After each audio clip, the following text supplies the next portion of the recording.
Hello, everyone. Today we're going to talk about politics in the 1920s. So, if you'd like to follow along, just download the 1920s politics PowerPoint. So, 1919 and 1920, these are going to be years of chaos. There's going to be a lot of strikes. There's going to be some violence. 1920, also, some of that's going to go on. The 1920s are going to be a decade of Republican presidents and Republican policies. We've got Warren G. Harding, Calvin Coolidge, and then Herbert Hoover. So the 1920s get called the Roaring Twenties because of the economy, but it's going to be a Republican decade. We kind of talked about Woodrow Wilson and how he was a progressive reformer. You have World War I going on. So America has had 8 years of idealism, a lot of change, all the big stuff from World War One, the violations of civil liberties. So Americans are going to be ready for something different. And some of the chaos going on happens on June 2nd, 1919. The Assistant Secretary of the Navy and his wife are returning home from dinner. There's an explosion in their neighborhood. Windows are blown out. Cars are blown up. Trees are on fire everywhere. He runs up to his house to see if his son is still alive because he left his son at home. When he gets to the doorway of his house, he finds body parts. He doesn't know if they're his son's. He rushes up, and his 11-year-old son James is alive in the house. Um, that person, the Assistant Secretary of the Navy, was FDR, a young Franklin Roosevelt, who will be president throughout the 1930s and 40s. You can see some pictures on slide 7 of the damage caused. The target of the bombing was the Attorney General, A. Mitchell Palmer. He had been the one that had kind of cracked down on civil liberties during the Wilson years. Basically, what happened was an anarchist had tried to set off a bomb. He had blown himself up. Didn't mean to do this, but they found a pamphlet in a pocket of some of the body parts, and basically it was an attack on capitalism, and so they knew it was an anarchist. That night, a total of 8 bombs go off throughout the Northeast. You can see on slide 10 kind of the map. There's 36 bombings that are also sent to prominent Americans: A. Mitchell Palmer, J.P. Morgan, Rockefeller, Oliver Wendell Holmes, Ole Hanson, who's the mayor of Seattle, Thomas Hardwick. Only one of the bombs is successfully delivered. A postal worker discovered them, so they don't actually get delivered. There's a Wall Street bombing in September of 1920. A horse-drawn wagon pulls up to the corner of Wall and Broad Streets. The driver walks away. There's a huge explosion. 40 people are killed. Hundreds are wounded. If you go there today, you can still see the dents in the side of the building from the explosion. And basically, what we have is something called the Red Scare. 1919 and 1920, there's a time of hysteria that comes from the fear of communism and radicalism. And it's not totally unfounded. A lot of immigrants had come to America. They brought a lot of foreign ideas like anarchy, communism, socialism. Russia had just gone communist in 1917. There's all these bombings in America. There's tons of labor strikes in the 1919s. Um, so all of these factors contribute to the fear that radicalism has come to America, and Europe is also in the midst of kind of a radical upheaval. There's communist uprisings in Germany and other countries. Europe fears that it might fall to communism. So it's a real fear Americans have. So A. Mitchell Palmer, who wants to win the Democratic nomination for president in 1920, he decides to conduct what has become known as the Palmer Raids. He sees communism as a threat to American democracy, religion, private property, and it is. I mean, communism is the antithesis of American kind of virtues and values found in the Constitution and the Declaration. Palmer said, like a prairie fire, the blaze of revolution is eating its way into the homes of the American workmen. Its sharp tongues of revolutionary heat are licking the altars of the churches, leaping into the belfry of the school bell, crawling into the sacred corners of American homes, burning up the foundations of society. Uh, President Wilson says, "Don't let this country see red." So Congress appropriates money to establish the General Intelligence Division in the Justice Department. This becomes the FBI later on. J. Edgar Hoover heads this new agency. So basically, Palmer raids radical gatherings. He rounds up radicals. In November 1919, he raids the offices of the Union of Russian Workers. It's an anarchist group. He raids 12 cities. Almost 250 people are sent back to Russia aboard the Buford or the Burford. It kind of gets nicknamed the Soviet Ark. So he just grabs these radicals and sends them to Russia. In January 1920, federal agents raid 33 cities and take 6,000 people into custody.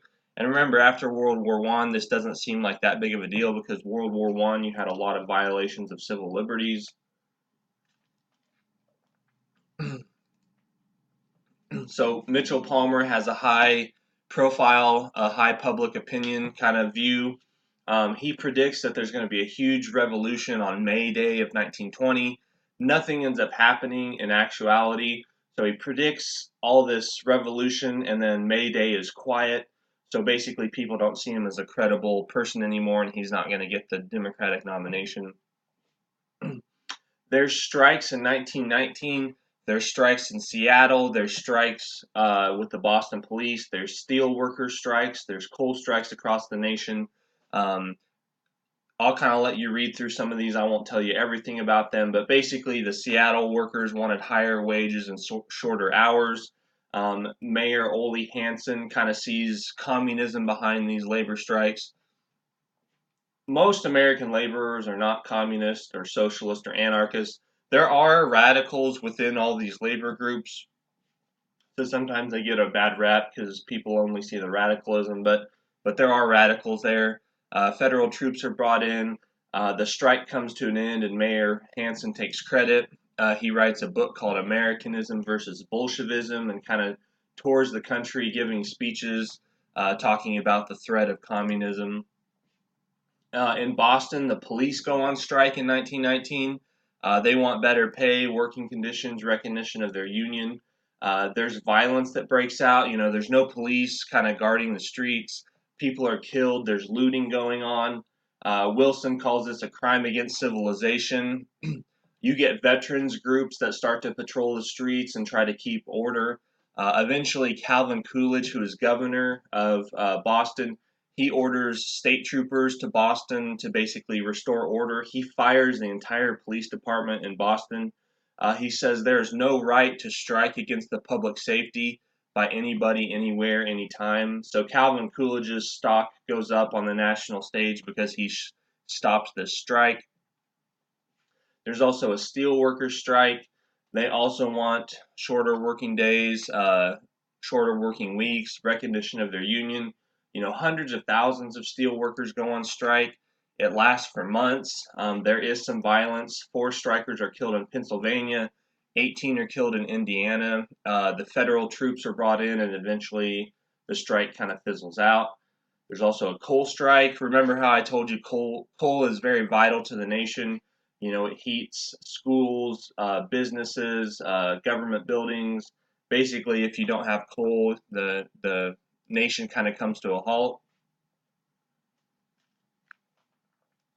These strikers want a pay raise. They want less working days, less working hours per day. Basically, the strikers accept a pay raise and the strike ends. There's also race riots that go on. Some of these race riots happen in during World War I. There's the East St. Louis riots of 1917. There's race riots in 1919 that break out across the country. There's Chicago race riots that are pretty big. And basically what you see is, if you look on slide 34, between 1910 and 1920, over 1 million blacks moved north. The South is solidly Democratic. Segregation and Jim Crow rule there. Blacks want to go somewhere where they'll get treated better, so they go out west or they go north. And when World War I starts, the factories of the North need lots of new workers to kind of build the machines that help win the war. So there's a lot of factory jobs drawing blacks to the North. In the St. Louis riots, there's anger over jobs. A lot of times what happens is blacks will move in and the whites will be upset because they take their jobs or they live in the same area of the city with them. There's basically just a lot of racial tension when blacks and whites come together. You know, not everything bad that happens to blacks is in the South. That also happens. Stuff also happens to them in the North and the West. Not nearly as severe, but it can happen.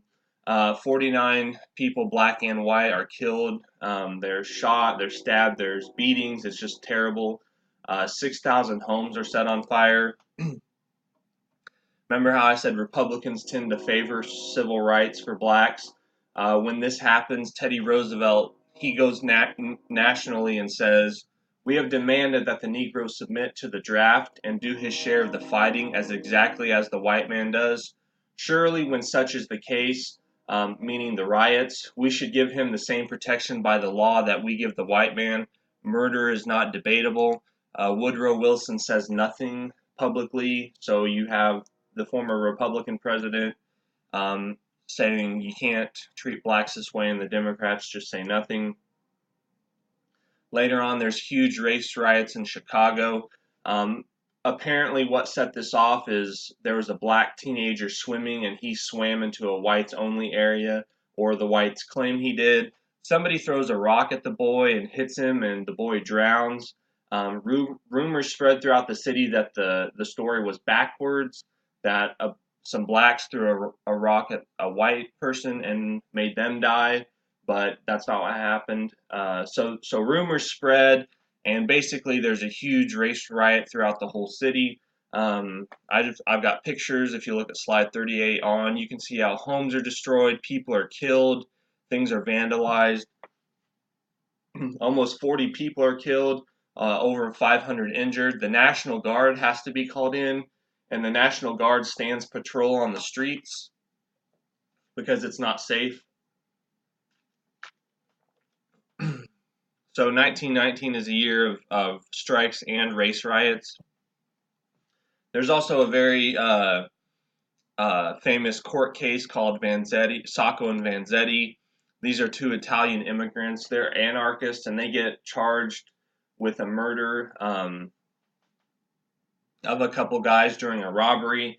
A lot of people think that they did not get a fair trial, but they are found guilty and sentenced to death. And there's this huge, almost decade-long effort to save them. Benito Mussolini, the dictator of Italy, gets involved. He asked the Massachusetts governor not to execute them. There's all kinds of public support for them not to be executed, but they are executed in the later 1920s. Different textbooks will give a different explanation. Some textbooks will say they were innocent, they were just targeted because they were immigrants. But I think more today, people realize that they're probably guilty. They might have been not given a fair trial because they were radicals, but they probably still were guilty. Okay, so basically all of that is going on in the late 19 teens, and a lot of Americans are looking for something new. So they look to a man named Warren G. Harding, who I always introduce as the sexiest man alive in the 1920s. He is kind of the sex symbol in politics in the 1920s. I basically tell my students he's the Bill Clinton of the 20s. But if you kind of look at his pictures on 49 and 50, you can kind of see, judge for yourself if he's handsome or not, I don't know. He was born in Ohio. He grows up on a farm. He later becomes a teacher. After his term as teaching is over, he sets out for Marion, Ohio. He rides into town on a donkey. He attempts a lot of different jobs, law, insurance. Nothing really sticks. And he turns to journalism, and he rescues the city's newspaper, the Marion Star.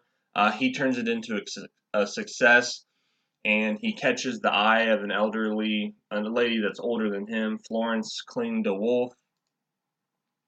She chases after him. She ends up getting him to marry her, even though Warren didn't really want to marry her. Her father opposed the marriage. There's rumors that Warren G. Harding has a black ancestor, and her father does not like blacks, so he does not want her marrying him. Warren G. Harding has a ton of affairs throughout his life while he's in Ohio and when he becomes president. Carrie Fulton Phillips is one of the ladies he has an affair with. He's really good friends with Carrie's husband, and whenever Carrie's husband leaves, Warren goes and stays at his house with his wife. Um, he wrote poetry that was very sensual. If you look at slide 55, you can see one of the poems he wrote to his mistress.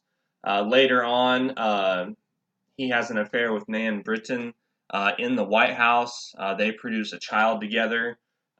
She wrote later on about this. You can read what she said on slide 57. But Warren G. Harding gets around. Now, he's a natural politician. He gets into politics. He loves to talk with people. He appears sincere. He gives great speeches. He's basically a fun guy to hang around. He attracts the attention of Harry Dowdery, who's kind of a political thinker who maybe looks for candidates to run. So Harding kind of climbs the ladder. He's an Ohio state senator. He's lieutenant governor. He runs for governor but loses. Later, he's elected to the Senate.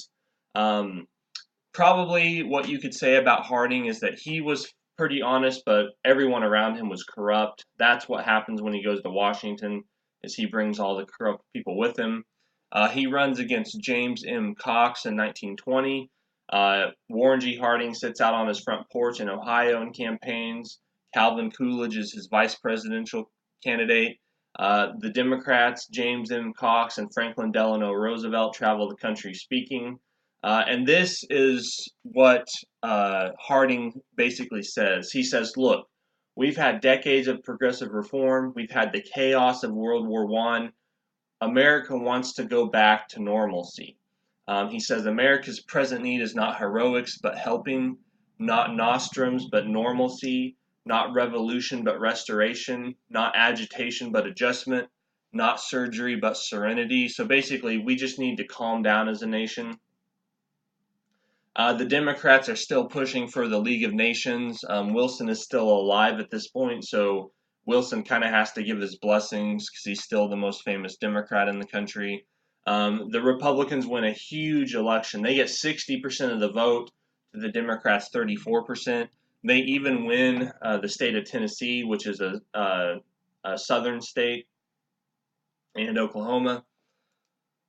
One of the things that Warren G. Harding does is he later on, well, sorry, I'm getting ahead of myself. Eugene Debs also runs for president from prison. Remember, he was in prison because of World War I. Later on, Warren G. Harding will free him from prison.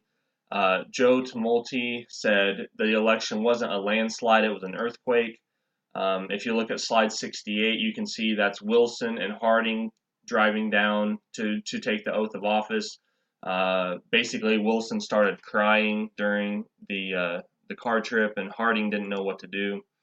Harding said, "Our supreme task is the resumption of our onward normal way.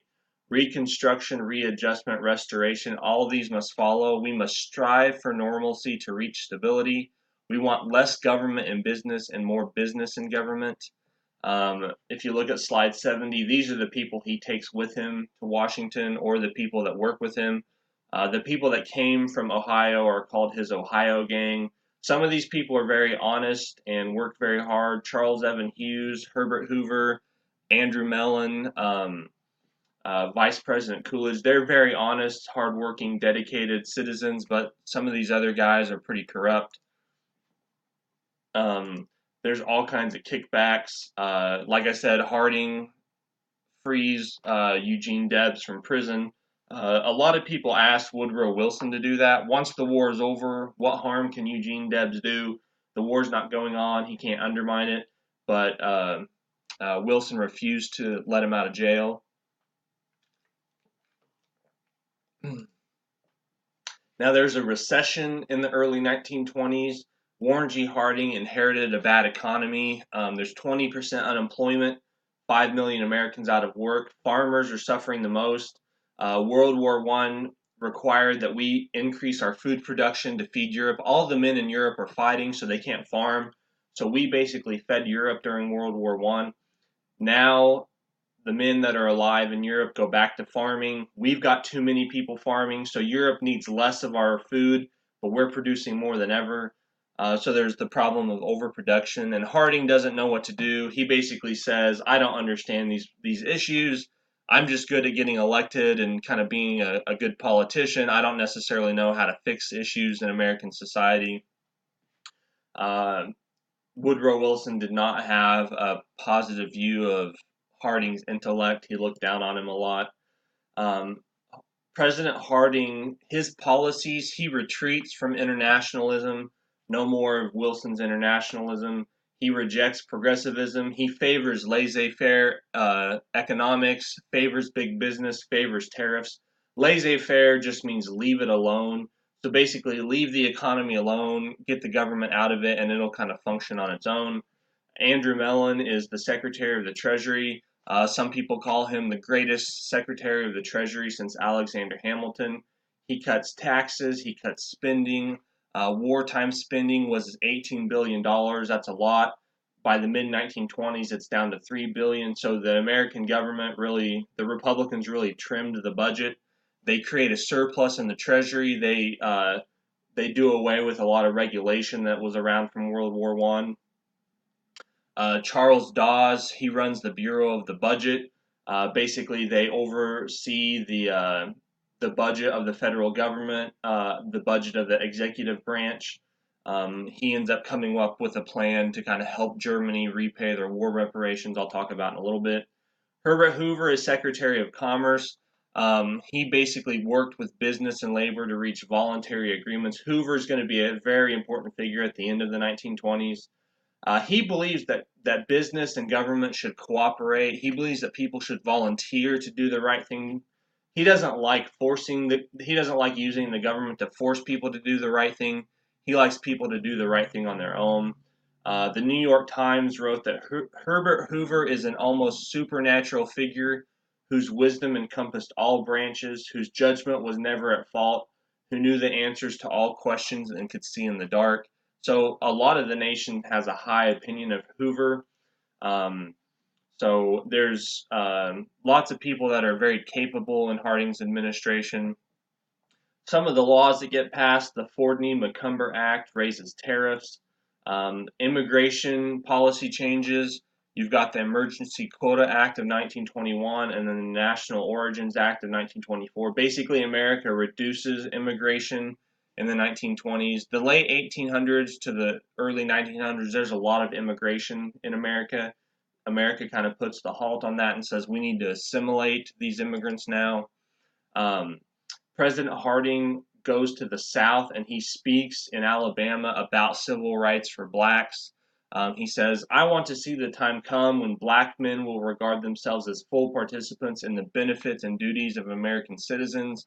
We cannot go on as we have gone on for more than half a century, with one great section of our population set off from real contribution to solving national issues because of a division on race lines." And as he's given this speech, the crowd is segregated because he's in the South. So he kind of calls on the South and the nation to stop doing this. Um, Foreign policy wise, Americans sign a peace treaty with Germany that officially ends the fighting. He normalizes relations with Mexico. He has something called the Washington Naval Conference in the early 1920s. A lot of people thought that armaments caused World War I, a buildup of arms. And during the early 1900s, most countries were building more weapons. So basically, Harding has this huge naval conference, and the goal is to kind of reduce the world's navies so we don't have a future war. Charles Evan Hughes kind of oversees it. Basically, they stop building new battleships, they scrap existing vessels. The United States, Great Britain, and Japan, they have a tonnage ratio of 5 to 3. So for every 5 tons of shipping that the United States and Great Britain have, Japan gets 3. Um, so basically, this whole Washington Naval Conference is an attempt to lower the navies of the world. Now, there's a lot of scandals in the Harding administration. Charles Forbes and the Veterans Bureau. Basically, he rips off money. There's something called the Teapot Dome scandal in Elk Hills, California, and Teapot Dome, Wyoming. Albert Falls, the Secretary of the Interior, basically gets government land turned over to private oil companies and basically uses his power as Secretary of the Interior to make money where he shouldn't have been. So there's lots of scandals going on. Um, Harding doesn't really know what's going on. He's kind of ignorant of what his friends are doing. Um, there's all kinds of scandals with Harry Daugherty, the attorney general, and Jess Smith, a guy that handles money. So what ends up happening is Warren G. Harding goes on this countrywide trip to basically talk to the nation. He sells his newspaper. He writes a will. He goes all the way to Alaska. And on his way back in 1923, he's in San Francisco. He has a heart attack and dies. So Calvin Coolidge becomes the new president. A lot of his people, a lot of these scandals come to the light after Harding dies. So a lot of this stuff doesn't break until after his death. Calvin Coolidge is nicknamed Silent Cal. One time a woman came up to him and said that she said, I just made a bet that I could get you to say more than 3 words, get more than 2 words out of you. And Calvin Coolidge just looks at her and says, you lose. So he's a very quiet man. He's a down-to-earth president. He would sit out on the White House porch in a rocking chair smoking a cigar, and he would wave at people that would walk by. He takes a lot of naps.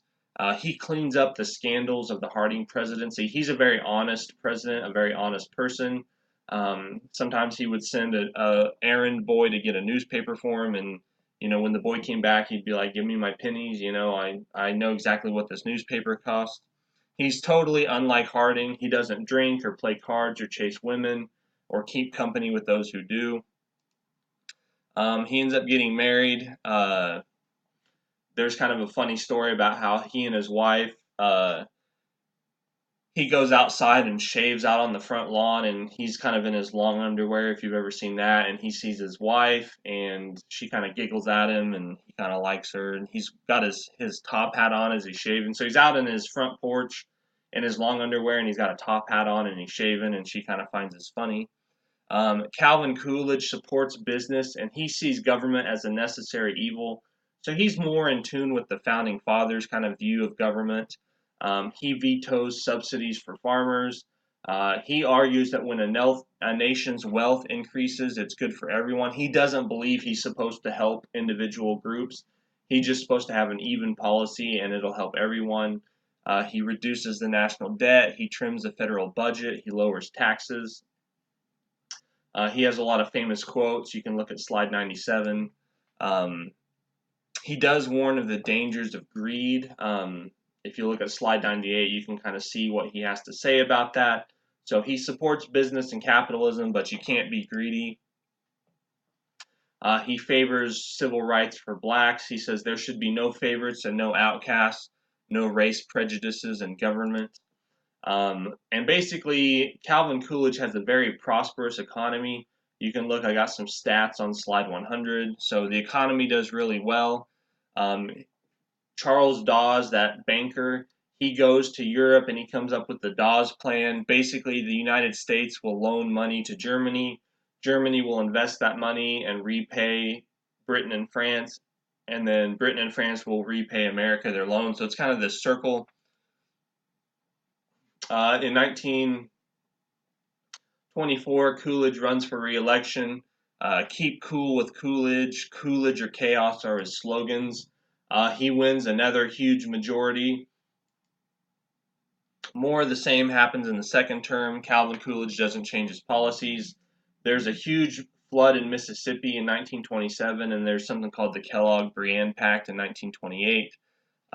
This huge flood, I've got pictures of it.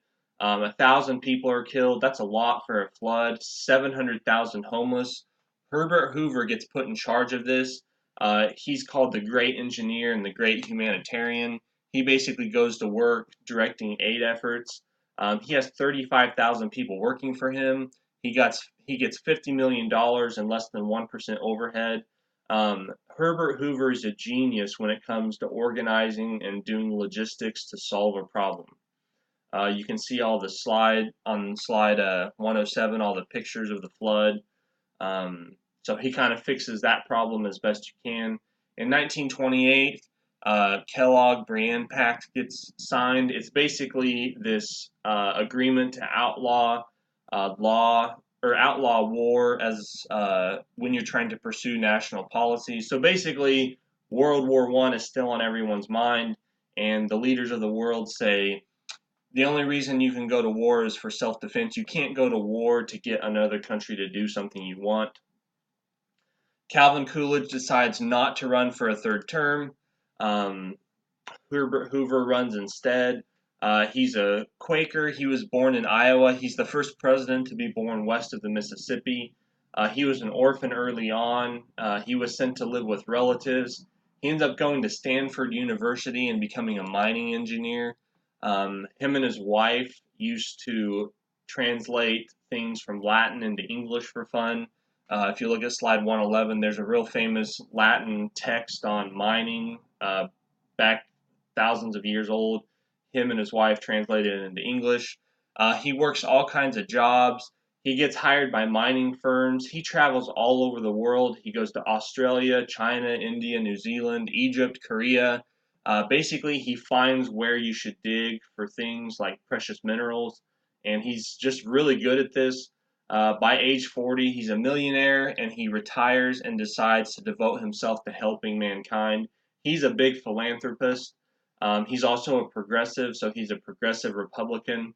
While World War I started, Hoover is in London, and he uses his own money and the money of his rich friends.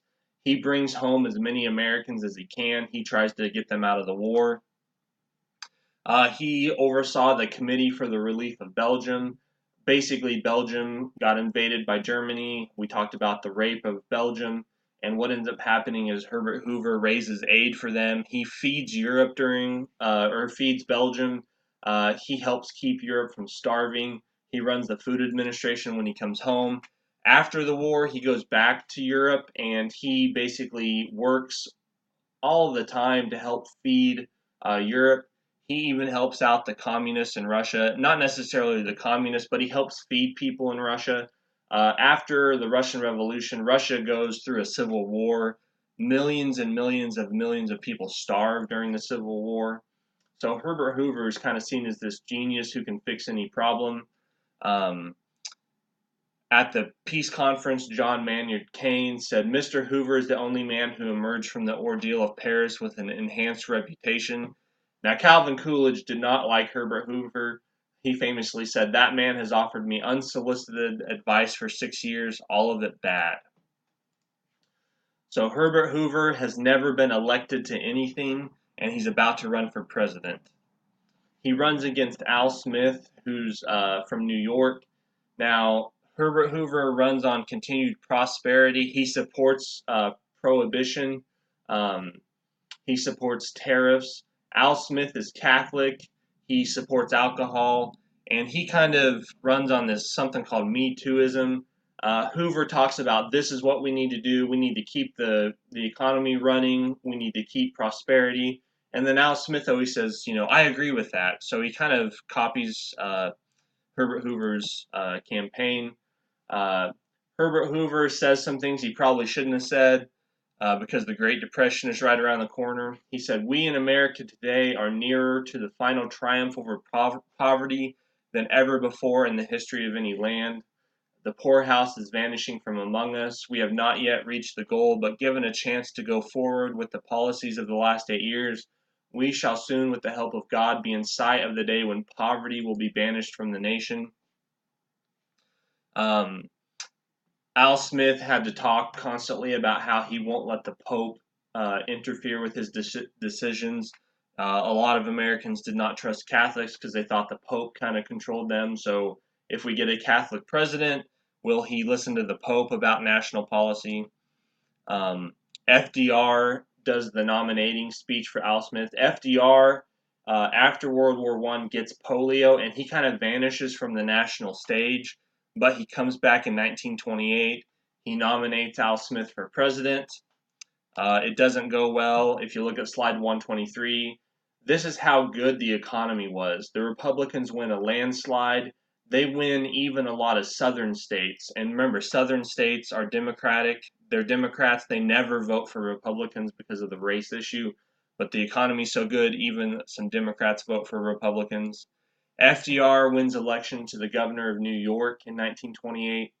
And the next time we'll kind of see how the Great Depression gives Hoover a lot of trouble.